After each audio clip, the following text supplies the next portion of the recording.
This is probably not going to be a podcast. Let's just be honest with ourselves. Oh, I didn't know he started. Well, he starts whenever. The point is, when you like Rogan's podcast, you sit down and I didn't even know we did 4 hours. I thought we were at 3 hours when I was like, I can't talk anymore. I have to stand up, but I'm on camera, but I can't, like, I'm drinking the entire time. I have to at least move my legs to get the blood flowing, or otherwise, yeah, I'm passed out in a fucking chair. Yeah, I think you were about 3.5 hours because I listened to it on iTunes and him and that other dude added over a half an hour of ads and talking. Right. That's to how 4 hours came. Yeah. Still, and it's just no breaks. No, hey, let's take a piss and go make a drink. And you sat there for 4 hours? A long fucking time. I mean, but you didn't get up at any time? Yeah, at one point I get up to piss, and at the end I got up just because I had to stand up to stay not swaying sitting down. I told you when I tuned in, it was like your last hour. And you were hitting the Jack Daniels straight from the bottle, and you were like, I'm done. And then they tried to they were giving Hennigan a plug for his book, and you stood up, and Joe goes, no, we're almost out of here. We're just gonna do some, take care of some business. And you're like, no, I'm gone. I'm walking to the car right now. You finished up without me. And you stood up, so you're completely out of the shot. And then you stayed standing up, which was a good move because you've been sitting for so long. And they had to keep switching around you because anytime you started talking, they'd switch to you and then you'd just see your chest in the camera. That's why I was looking at the GoPros today. At Best Buy, they have a GoPro display with the screen so you can see the quality, and it's fucking amazing. Yeah. And we keep talking about putting them in corners. I don't like being on camera. I don't like having a camera in my face. But if you had a distant shot from over there of this loser's corner at the Funhouse, I could deal with that, but we edit the fuck out. Chaille edits the fuck out of this so we can take breaks. If he starts editing video on top of that, you'll never see him. Yeah, I don't like being videoed either. I don't. Mainly because I'm fat and ugly, but other than that, I well, that's I don't really that's have why any you reason. stand next to me.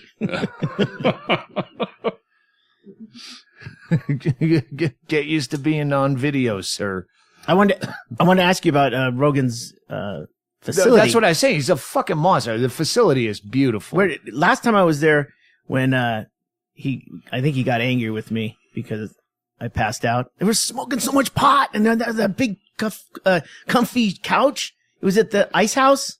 Oh yeah. No, I fell asleep, man. It was late at night. It was just kept going on and on. There was like tons of smoke in the air. You wouldn't even smoke. You wouldn't even smoke. No, I was away. Well, Chaille's in denial, narcoleptic anyway. No, I agree. I am. Chaille will just fall asleep in the middle of just hanging out and snore loudly. I think that's what happened. And then you'll go, "What was the name of that Phil Collins album?" And he'll just come out of it and go, "No jacket required," and go right back to snoring.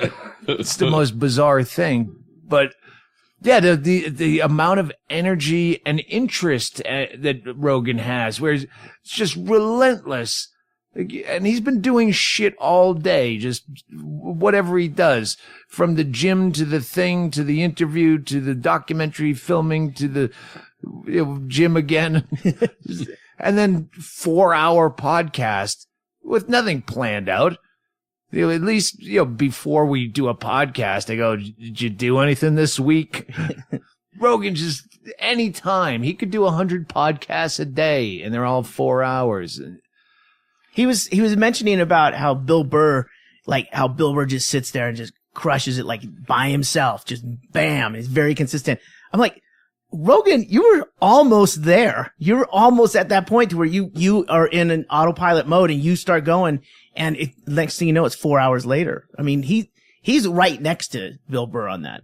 It just being able to crank him out. Yeah, Burr does an hour. Mm-hmm. It's kind of, maybe we're trained by television. I want to know what to expect. And if it's 3 hours, I want to Netflix binge it. I'm going to wait for a long drive. I have to fly out of Phoenix instead of Tucson. I'll save it. That's a Rogan. That's Rogan length. I can do Bill Burr to Tucson. If it's Phoenix, I do Rogan. But yeah, first I have to get on the road. I was saying that just a minute ago. By the way, bingo is fine. It's still weird. I'm not going to get into it till she's on the podcast. But she's fine. She's not suicidal anymore. But it's still pretty fucking weird. And we're dealing with that. I went to L.A. for a week. Got my yayas out. Had a little bit of fun. I didn't get laid. I'm not saying that. I'm not. No, you said fun. Yeah, well, it sounded like I was hinting that I went and porked a lot of ladies, but I might have. But I had that stink of dumped desperation all over me. Like, I used to fuck you all the time. I fucked you and your wife, but now not so much just you. Now that you're all sad. But I had a lot of fun for a week, and now I'm back. Chad Shank is here. Thank you. Other people are here. That's the thing. I started this podcast going, there's so much going on in this room, in this home, in these lives that I can't talk about. You're talking about a bunch of shit going, but Chad Shank bought a car, and that was fucking hilarious, and you missed it. Not the same place I got fucked over. He went up the street. No, the other place in Sierra Vista that you can buy a car. I don't know. There's the used place? No. This is where I bought the used, that old Mazda there. It's Donovan. All right. Dodge. Yeah, I went to trade in my wife's Jeep because she has a Jeep that's 10 years old? Yeah, probably about 10 years old. We haven't had any car payment for a while, but now it's starting to need maintenance. Yeah. So which means Chad has to do it. So she's starting to bug me on the shit that needs to be done. So I convinced her to just buy a new Jeep. Well, to back up a little bit, you worked the motor pool when you were in the service. Yeah. And that was also why you gave Doug such shit about paying $4,000 repair on the truck. And I could do everything that needs to be done on the Jeep, but it's about $5,000 worth of parts. Yeah. And then I have to still do all the labor. Yeah. Most importantly, you still have to do the labor. I'd rather just buy a new. So she's been talking about a new one. So we went to buy a new Jeep, but I was telling these guys earlier that the guy there either had the salesman either had, is it Parkinson's, makes you shake a lot? Yeah. What's the, yeah. Yeah, it's Parkinson's. He either had it uncontrollably, he either had it or he was using it as a ploy to get sympathy to sell a car. And I didn't think about that until the end, because at the very end he took I gotta take a pill, and then he was shaking McBreaks' neck for 4.5 hours, and now all of a sudden he's fine. And I was like, I think once we shook hands, he was fine. I don't know what happened, but it was fucking. It almost backfired on him if it was a ploy, because when he left to go get keys to show us vehicles, I told my wife, I was like, I'm gonna ask for a different salesman. That guy's distracting me. His head was just bobbing the whole time. I couldn't fucking nodding, like a duck walk, like a duck, like a lot. And then when we walked, he almost fell down like 3 times while we were walking around. That once down the stairs, and then he just fucking he just said fuck it and took a stutter step and leapt off the stairs. I was like, God damn, this guy's committed to sale. I would love it if there's gonna be one listener out there that's a salesman. If you fake Parkinson's for a day and see how it affects your sales rate, I would love to hear back from you. Whoa, Toby's on the board. Look at you guys. Come on, man. Catch up to Shaky. Get yourself a juice box and keep squeezing it all over your chest inadvertently. And then we had to fill out his paperwork. He started filling out the paperwork, and he's like, oh, can you do this? We felt bad, so my wife has to fill it all out.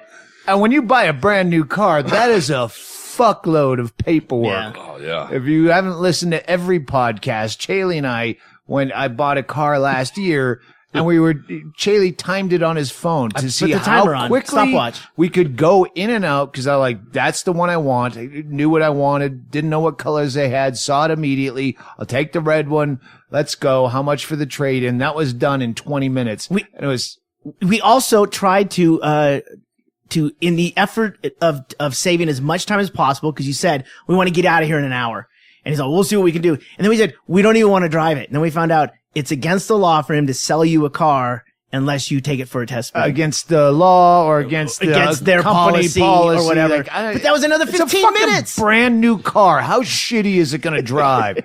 The back wheel wobbles and the exhaust bursts. And it has a fucking warranty, right? Anything that fucking breaks, I'll just bring it back and you guys fucking fix it. It's impossible. And the fucking shaky hands makes you fill out the paperwork. Wait. Yeah, that wasn't even bad enough. She's filling out the paperwork. She fills out all of her. She has a better credit score, so she's the buyer and I'm the co-buyer. So she fills out all her part and hands it to me so I can fill out my part. And he stops. Oh no, wait. Can you fill it all out in one handwriting? Because I'm actually supposed to do it. It's against the law for him to have someone else fill out the... No. I don't know if it's against the law or their policy. Maybe they're just fucking with fucking Quaker over there. Nope, you have to fill it all out like all the rest of us. As Ashley, I still have her number in my phone, and this is an old story about the Subway sandwich girl that I snapped on in Peoria, Oregon. Oh, yeah. And I only know that I still have her number in my phone, because when I went off to LA on my convalescence, I went through every number I had going, is there a chick in LA that I didn't fuck that I could have? I'm like, who's Ashley? I'm like, 309 area code. Oh, wait. I still have that Subway sandwich lady's number. It's not her number. It's the store. But I got her worked up about the breakfast sandwich. I was just very hungover. Cocaine still in my nose. Fucking angry. And I started giving her shit about why you can't sell me the Subway sandwich. And I get her so worked up that she goes, it's against the law to sell them after 11. And she meant store policy, I'm sure. But I called her like a fucking defense attorney. Did you just not say that it is against the law? I want to know what law this is. They had to drag me out of there. Everyone was embarrassed. And you kept calling her. Yeah, on tour. Yeah. She finally moved on from Subway sandwiches, but I keep that number. We like to think she moved on. Unbelievable. And fucking McDonald's. Yep. Numbers boomed. If you didn't hear it on the Rogan podcast, started doing breakfast all day. Numbers are through the roof. And then I've ordered McDonald's breakfast in the afternoon. Didn't like it as much. You should have done the cheeseburger. Cheaper too. Yeah. A little bit cheaper. So you got a brand new car. Brand new Jeep Renegade. 2016? 2015. 2015. But it's Good. got like... Is that going to make it easier or more difficult to get you over here to podcast? Well, seeing as how she's the one with the job, if we're going to have a car payment, I figured she should have the car. So that's my wife's car. Yeah. So I still have to drive my piece of shit truck over here. All right. But so... I'll make it. But you'll still feel fatter on the hog, so all the donations from fans won't mean as much. Hey, get a brand new car. Fuck you, fans. It just means I have a car payment. We were talking about that off the air. Where he's like, this feels like a job now, because... Or your wife was telling you. Oh, yeah, because I told her I didn't want to come and podcast one of the times when I was supposed to come podcast. I said, I don't fucking feel like it. I don't want to go. And she said, well, just think of it like a job, because you get money sometimes. So just think of it like a job. I don't want to go to work, so just go to do that. I told her, I already thought of it like that. It just made me think I'm more of a piece of shit, because my job is to go get fucked up with people I enjoy, and I still don't want to do it. I hate me so much. And I said, I get paid a lot more, and a lot more people love me and clap and laugh at me, and I'm the center of attention, and I hate that. Like, how easy is your job? I've never told this story. The one time I saw a porn being filmed was the actor's name was Eric Everhard, and it was him, the porn actress, a makeup person, and the camera guy, and the producer that invited me. And he had the flu really bad. And Who did? Eric Everhard. Stupid name, so I can remember it. And so they'd yell cut, and she'd yell, I was just about to come. Why did you yell cut right then? And he'd go over and just blow his nose and look miserable. And I remember saying some smart-assy comment I thought was funny, and he looked at me like it's the biggest fucking asshole in the world for even being there. Yeah. Like, who are you? I'm sick. Like, he was doing porn and hated his job while she's yelling, I was just about to come. Like, she's the one who's supposed to hate porn and fake it. Anything you have to do, you will eventually hate. To some degree, yeah. If you have to do it. Well, I think to a certain degree, I don't know if everybody else, but I set it up to where that's the goal, is to do less and still have more. And that's why Rogan amazes me, because he always wants to do more. I think that's why that guy's so many people's hero, because that guy is, he's got a lot of people that look up to him as motivation, because he's fucking Superman. I don't know if that is a healthy way to be motivated, because it makes me feel like shit for wanting to do less and enjoy doing less. I do less. I just don't enjoy it. I feel like a piece of shit all the time. You get down on yourself because you stop doing things, or you well, when everyone else is doing less. stuff and I'm watching Netflix, I can't feel good about a 4-day Netflix binge unless I just came off a 5-week tour or some shit. And then there's always something you have to do, and fucking accountant, you get your tax thing, and you never signed that thing. And is that why you lash out at me when Yes. you're on a Netflix binge and I come walking through and I go, hey, I'm going to head over to the thing and get the thing. well, no, and it's I'll be because I back." gave you your own goddamn house. Why are you walking through my goddamn house? Getting your mail for you. Walk around! Walk around!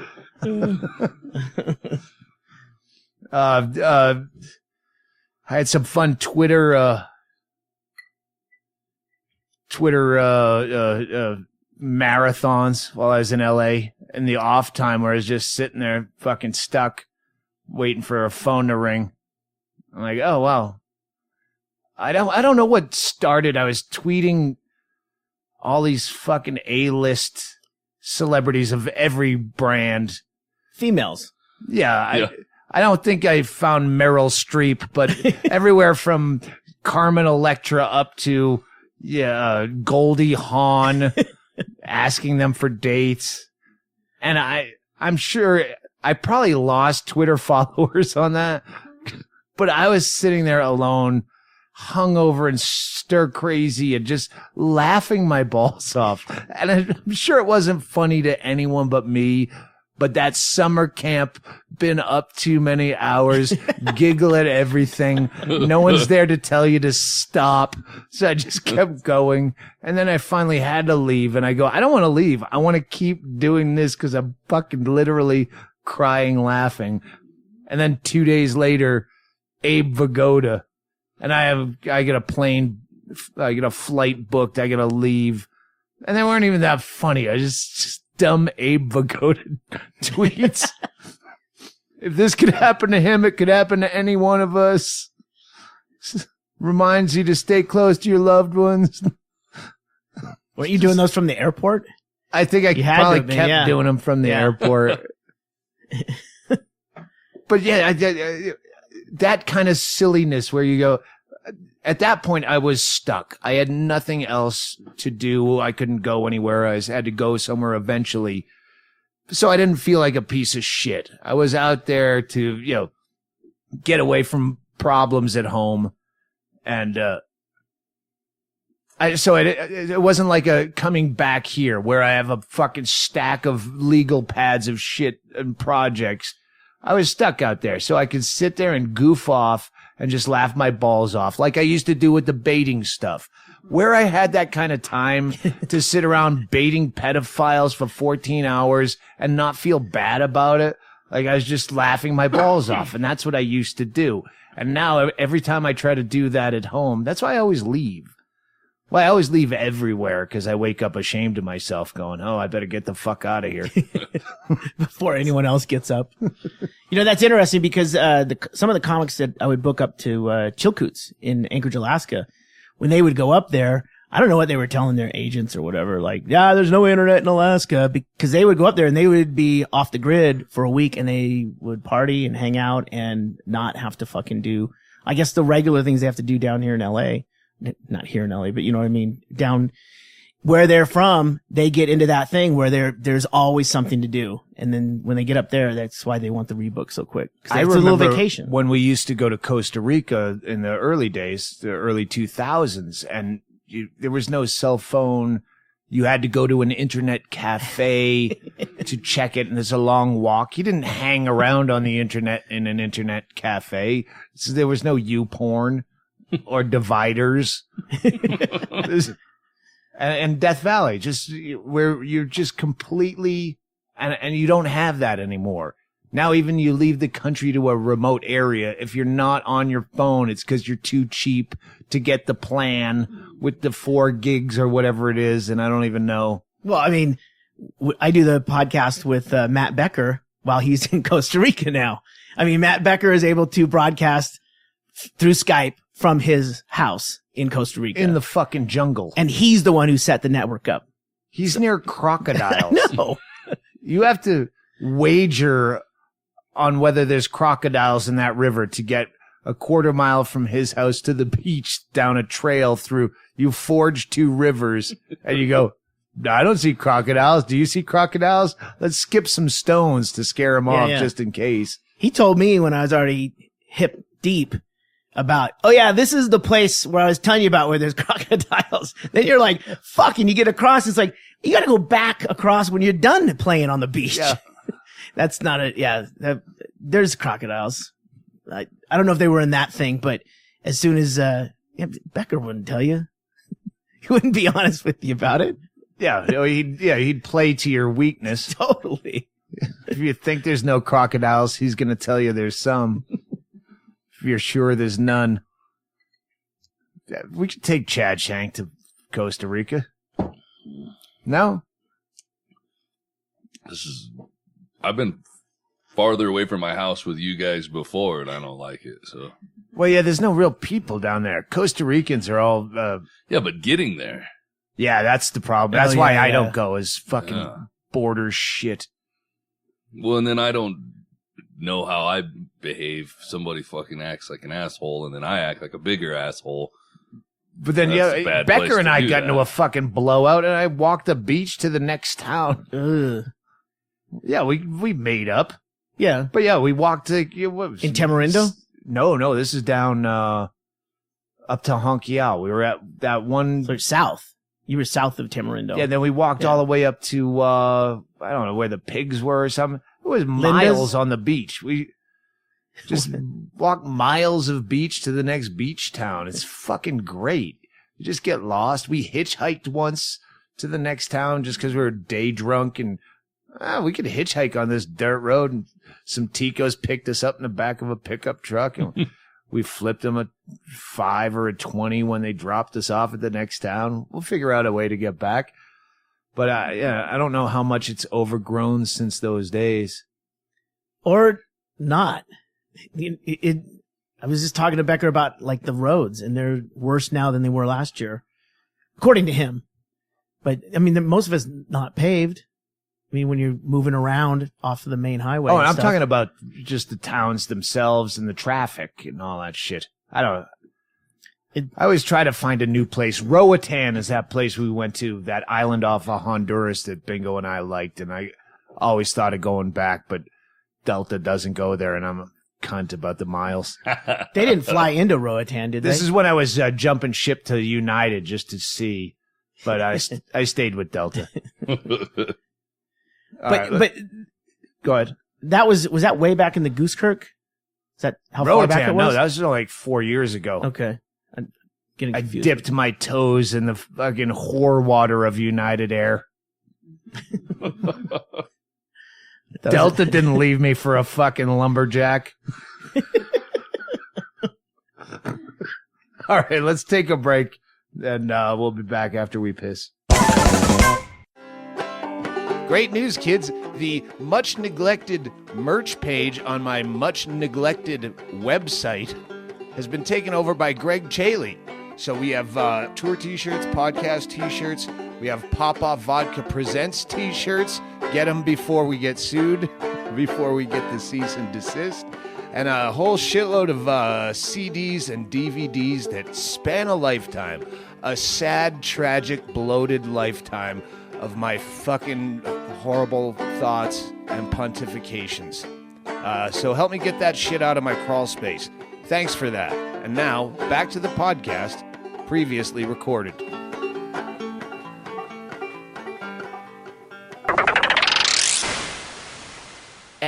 Had anyone even heard of that fucking guy, or is he just...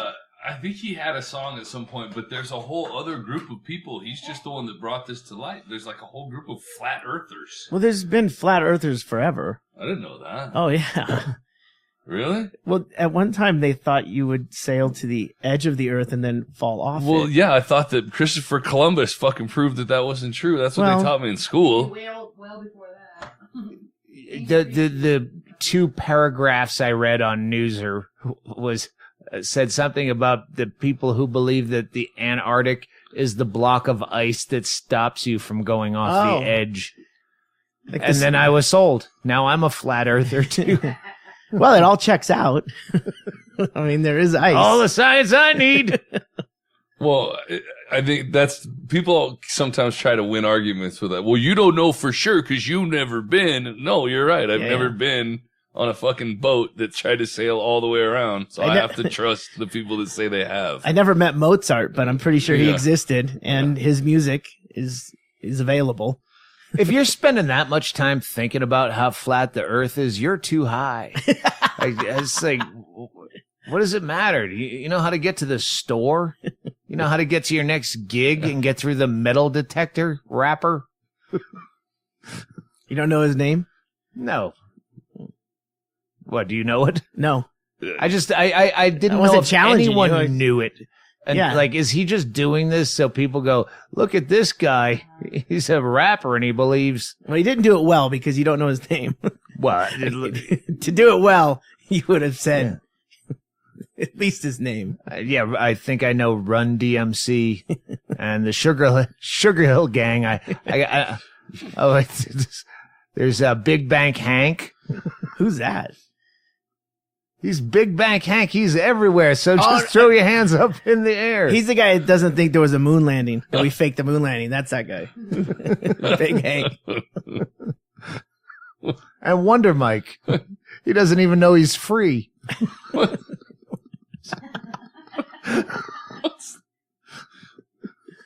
it's a racist joke. Like that's so old that see Abraham Lincoln and the Sugar Hill Gang. You gotta get this joke. You gotta stay with me. Are you working on material for the Super Bowl show? The MAS, the TER, the D to the. I don't know if Master. I don't know. Grandmaster Flash? Is that your No, Master G. He's the third one in the Sugar Hill Gang. We should have stopped this at the break. We should have gone to some emergency broadcasting system. What was the guy's name who rapped in the Blublocker commercial? My name is something. I'm a hip hopper. Man, I love these Blublockers. I wear those. I wear bifocal blue blockers, and I really do. They don't call them blue blockers anymore. Same sunglasses, but they have bifocals. And they collapse. I have collapsible ones. I'm going to sell a lot of fucking merch on this QVC. I know it. My name is fuck. What was his stupid name? Not Geek. Biff. Geek. That's my name is Geek. My name is Geek, and I'm a hip hopper. Man, I love these blue blockers. And he did another version where he said, because I remember him saying, I put them on as a shocker. Man, I love these blue blockers. Is that where Dane Cook stole the shocker from? I watched too much TV in the 80s. I want a compilation reel. You know, they put out the Amy Schumer stole allegedly compilation reel with what they say she stole versus who did it originally. And I'm terrified that someone, I shouldn't even say this because they'll do it, is going to put out a fucking reel of me stealing from myself. Not realizing I kind of already did that bit, kind of, basically. I just reworded it. Now I kind of want to see it, but I won't in the morning. So don't do that. I remember seeing Carlin stealing from Hicks reel, where that never got legs because everyone worships both of those guys. So, but I remember seeing, you know, Carlin did this, but Hicks did it first, and it's fucking. No, he didn't. He did not. I should not take a dog in this fucking arms race until I do more research. But I watched that. And you go, okay, part of it, writers. Yeah, there's been Bill Maher bits where I think, yeah, I bet his fucking writing team saw that shit. When we put out the fucking website saving Bristol, like offering her money to have an abortion. To have the abortion, yeah. And then he put out a website after that. I'm like, all right, but it's not my career. Like, it's one thing when a comic is ripping off young comics and like people who don't have a career, but they're saying, oh, well, she stole this from Mad TV. Well, what? Yeah, Mad TV is losing revenue where? Who gives a fuck? Some dumb show she has to do. Yeah. I don't. Not that writes it off, but it's not when the outrage that comes out. Unlike Carlos Mencia, who is known for ripping off, you know, some kid that's just making his bones at the Comedy Store. How dare you? You fucking ripped off Mad TV from 2009. Oh, Jesus. Get something to be seriously angry about. Some fucking writers trying to not have to sell meat door to door. Who fucking remembers Mad TV, for God's sakes? How many writers do you think, like, someone like Amy Schumer has? I think on the Man Show we had like 6 or 7. There was a couple part-timers. Like interns? Or like no, like Brian Posehn and Greg Fitzsimmons. I think they just did a couple days here and there. And then there was the full-time, you know, guys. I think there were probably 7 writers. Mm-hmm. I'm guessing. I have no clue. When I have to write that fucking book, I'm going to have to call so many goddamn people. What was that other guy's name? Guy with the weird lip. Remember? There was no guy with a weird lip. I made sure of that before I said that. So you already changed it. Yes. I had the final meeting with the lawyers on the conference call for the book. And I had to change even more names. And I'm like, I'm going to change the names that you're making me change to the other name that you're making me change. So I'm just going to transpose names. So instead of, Renee Morrison and I were married, it was Matt Becker and I were married, and Matt Becker, Renee Morrison was the one that got rolled in by the transvestite with me. I was just going to fuck it all up. It won't be they can't sue you because that's not the person, but I'm going to mention all my friends who you say I can't fucking mention. The disclaimer, none of the names are accurate. None of the names in this book without the express written consent of the person involved. Yeah, it's silly. I mean, it doesn't affect the integrity of the book at all, but it's still... This is so fucking dumb. And just little things. My stepsister, who I'd never said anything other than my opinion about, was a fucking, well, you pile on too much. She's a greasy, fat, pimply leech. She just had this list of things throughout chapters that I said about her. But still, it's none of it's art. I want to fight that in court. Leave it in. I want her to sue me. I'll pay her to sue me so I could have that court battle where she said she wasn't a fucking affected, fake, wannabe, just every fucking awful thing I said. So we'll talk. Pre-order the book wherever. It's called Digging Up Mother. I know you can get it at Amazon, but get it at Amazon for now. There's some marketing shit. Well, we can't only push Amazon because that, the other distributors, we have Barnes and Noble. Well, give me fucking links and I'll put them on my site. Details. I have nothing on my website. I'm waiting to get links from them to put on here. Order it from any of these. I'd like to sell them through the store that we have. What about that? I'll just burn off copies. Sell them out of the back of a van. Busy office supply style. with a 3-ring binder. Hey, it's one-sided, so that's why there's 400 pages. So hope you don't mind. Signed it. Not personalized. No. So we will be back. Chaille's just, we got shit coming up. Chad and I have a project. Well, we all have a project coming up.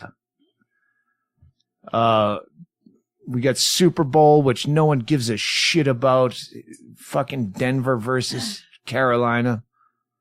Well, that's Tracy's team's Denver, so no one. She's the only one with a dog in the fight. Yeah, really. And she'll be down there baking cookies for the whole fucking thing, and not even up here cheering. No, I said specifically we were talking about how it's going to go down this year, and I said, Tracy, why don't we just prepare all our food the day before? It'll be something that goes in the crock pot and heats up, or it'll be like cupcakes that you can make the night before, and then we get to actually watch the game. So that's our goal. Now that it's private party, we can work out who's bringing what, so everyone doesn't bring Swedish meatballs at once, and so we can call around. But I got a lot of shit to do. Yeah, but you know what? You should be doing that other stuff. I mean, we can delegate everything else because it is manageable this year to where we don't have like 80 people showing up. And we have a private security force. We have the Hells Angels. Sorry, he's gonna make a fucking Altamont reference. And then I realized, you probably shouldn't invoke the name of the Hells Angels without explaining the joke. The show that's before the Super Bowl comedy show. Yeah. You mean the Super Weekend Comedy All-Stars? I don't know what we the fuck it's called. Can't say Super Bowl. You can't advertise the Super Bowl show, or we're playing the Super Bowl at a bar. You have to do the big game. Licensing. That's why you see all that dumb shit. The show where the comedians are going to be. Yeah. The night before the Super Bowl? You could say that. That one. I'm helping at the door. You're working. Right? Okay. You're working. I thought that we said that when we were drunk one time, but I remember things when I'm No, drunk. you're not working. You're working private security. He's working the door before the show starts, and then he's going to be inside when the show's going on. All right. Okay. Yeah. Well, you're working the door until you want to be backstage quickly. Then you're private security. Okay. Absolutely. I just saw that there was a thing online. People were saying that local people couldn't get tickets after it was sold out. So I want to make sure that I wasn't included in bit of a people, kerfuffle so there. I'm going to. We said there's only so many seats, so we set aside a good portion of them for locals that you could only get, and those sold out. So any of the people that come here to football that were not able to get tickets that want to go to the show, I'm going to be able to probably take care of everyone I've spoken to about it. So because there's not a lot of people. There's not a lot, but I mean, all the people that come here, they do want to go to, comedy show in town. And it's great. We got Jeff Tate, Brett Erickson, Christine Levine, and Junior Stopka. Don't rub it in. It's sold out. I'm looking forward to it. What's the point of just saying, even talking about it unless we can rub it in? Yeah. Sorry, suckers. You're not on the mailing list. You're too fucking lazy. We got a new guy, some up and comer hosting. Do you have jokes? If he has any material. I was sitting there the whole time trying to remember if I said this off the air or on the air, but it was off the air. Yeah. I was sitting there saying I have absolutely no material that I haven't done here, because I did 2 specials here, and then that one time I hosted with JT in them. Mm-hmm. Like, everything I have, I burned out in a town of 5,000. And then I thought, and I'm bitching about this, going, I have to work on this project. I have to do these rewrites on the final shit on the book. I have to write the book flap, a bio. I get so much to do in 2 weeks' time. I have no material at all. I'm going to have to do crowd rap. And then I go, wait, I have no material? I have the wreckage of my personal life that is in the process that every single person in town knows about. Someone came over today and said, hey, I have to talk to you about something, a close friend. And I go, you don't have to talk to me about it. You think I don't already know? I live in this town. Everyone knows everyone else's business. Everyone probably knew about bingo before I did. Fucking yeah. I got no material. I'll drum up some shit. I'll just try to tone it down enough that I can continue to live here without setting fucking some shit on fire. That's a podcast. Sorry, we were hoping that Bingo would be around to add to this, but the story has to develop. What one cunt. Wait, You can't leave us on a cliffhanger and then start doing other podcasts. The last thing I knew, Bingo is suicidal. Well, she's not anymore, but the story isn't done. So just wait for it. It's coming. I don't even know the story.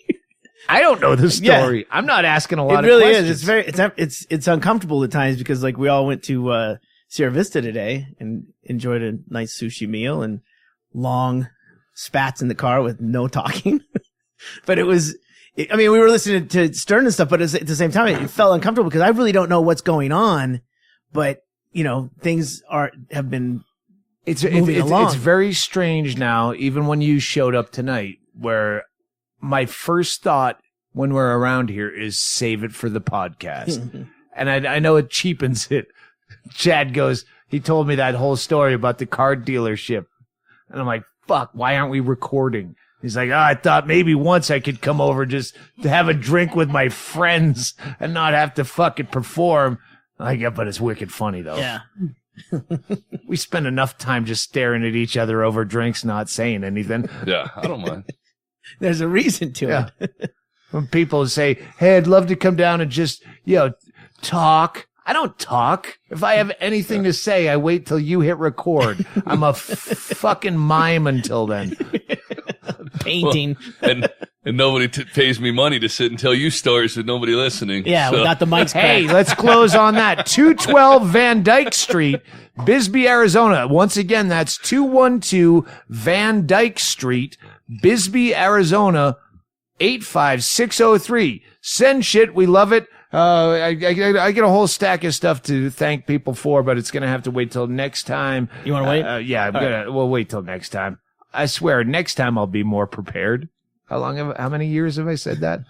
Play some nice music to get us out of here.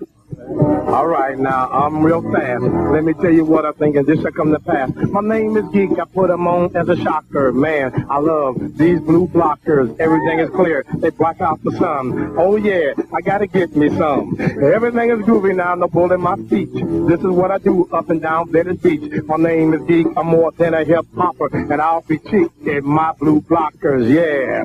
Now, what I mean, yeah, these sunglasses are really, really keen. So there you have it, folks, out there in TV land. Get you some glasses that's sweeping the land. Remember what I said, now I'm a hip-hopper, yeah. Go get you some blue blockers. Nah, just this week. I'll see you later. I gotta make some money on the beach. We then gave him a free fare for doing such a great job. Watch him continue. Oh, check it out now.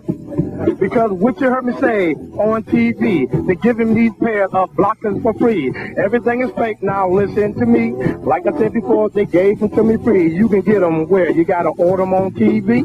Alright, now believe you me, there's a number soon that appear on your screen. Everything is groovy, do you know what I mean? I float like a butterfly, sting like a bee. Yep, these monsters all cave with me. Yeah, see? It's a fact. My blocker, yeah, they going with my hat. What more can I say? Oh, they are so nice. These are the words that I like to spice. Everything is straight now, I must speak. Blue blockers, yep, are for a Dr. Geek. Que paso, amigos, and hey, señorita. With the blue blockers, your life is muy bonita.